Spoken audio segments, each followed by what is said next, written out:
Do you remember a time when there were no DLCs or paid skins, or even fucking season passes? I do. I remember Doom and Quake and Descent and StarCraft and Shadow Warrior and Age of Empires. That might be on the agenda list later. But what if I told you about a game that would, for the most part, be a runaway train to success and then, for its greatest pinnacle achievement, succumb to the Activision mines? Well, we're about to step back into a simpler time, folks. A time where greed and corruption hadn't taken root yet, and where one simple man's dream comes to fruition. And that dream would be Diablo. Part 1, Down the Path. Now, I could be boring, and I could go into why each character is different, but that is about as interesting as watching paint dry. Now, what I will say is that the classic game has 3 characters, Hellfire, and the expansion has 4, and Hellfire Expanded has 6. The story, which is tailored for each new player for a different experience. It starts off with a priest abducting a child and then eventually throwing a crystal in their forehead, thus causing the bringing of Diablo. And from what you learn later, this isn't the first child that the Archbishop has stolen to bring Diablo back, but each child proves that they are unworthy of his presence. Who would think a religious figure doing inappropriate stuff with a child, or just outright blatantly stealing them? Who would have thought, right? The Archbishop ends up leaving traps and driving the local king mad, so much so that his own knights have to kill him to save the rest. Ain't that just the cat's ass? The other trap being that the butcher is there, and he takes glee and murder. And now, this is where you come in. Before we get into the next section, what is important is that you pay attention to the villagers and what they have to say. The main people to pay attention to are Pippin, Griswold, the Innkeeper, and Adria. And from time to time, you might want to talk to the other people. Part 2, Crescendo into Darkness. As you make your way down deeper into the church and into the catacombs, this is where things will begin to make more sense and a deeper understanding of the depravity and destruction let loose by Diablo, and the implications of him walking again. As you begin to make your way down in the catacombs, you'll inevitably find a few quest lines that are going to make you want to pay attention. Now here's where we list some of the bad things about this game, and it's not really bad per se, it's more of a list of complaints and contrivances that the average modern day gamer will not understand. If you're part of that group, I feel sorry for you, and you probably will have the same complaints as anybody else. So first off is saves, right? There's not multiple saves, there's just one, and if you don't save often enough, you're going to have to start off from the last time you saved whenever you die. Or, if you didn't save at all, you just have to start over again. Second thing is, this is an old school isometric RPG, as in you see what you get. It's not necessarily a bad thing, it's just no frills. Normal difficulty is bad on par. What ails you, my friend? Time. It gives you the tools most of the time, but no hand-holding. I'm saying this for the younger generation. Hello, my friend. You have to ask questions about the younger generation. You already know who you are. The third thing is the music. Now, normally I'm not one to complain about music in games because I kind of like music. Generally, it fits the theme, the mood, the total ambiance, but what can I do music for you? is always a bit too loud for the respective volume of the sound effects. And honestly, if that's the worst thing I have to complain about, it's definitely not the worst thing. The fourth thing is enemy aggression, and the enemy aggression is set to always. So if you aren't up to snuff, you just won't be enough. It's pretty simple.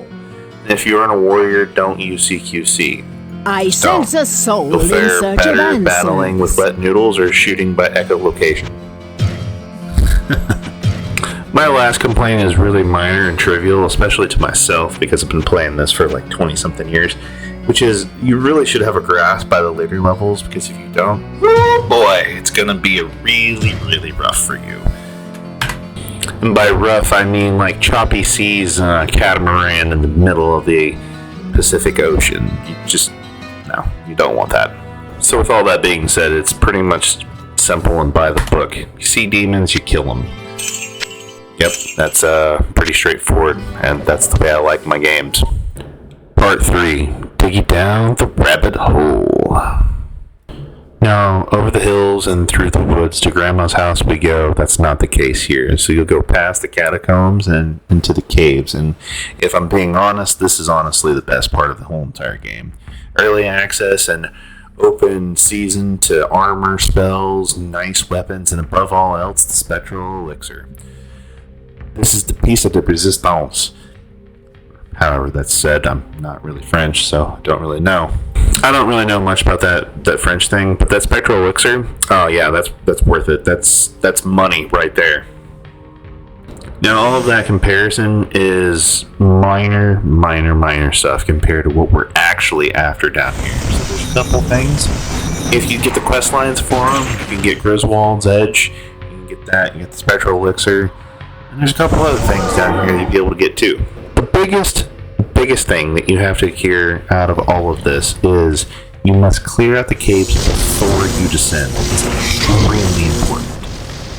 Trust me when I say this, there's nothing down there that is worth getting in a hurry for. Nothing. And I do mean nothing. So at this point, make sure that you top yourself off and that you go and get your potions, you go get your stuff identified, whatever it is that you do.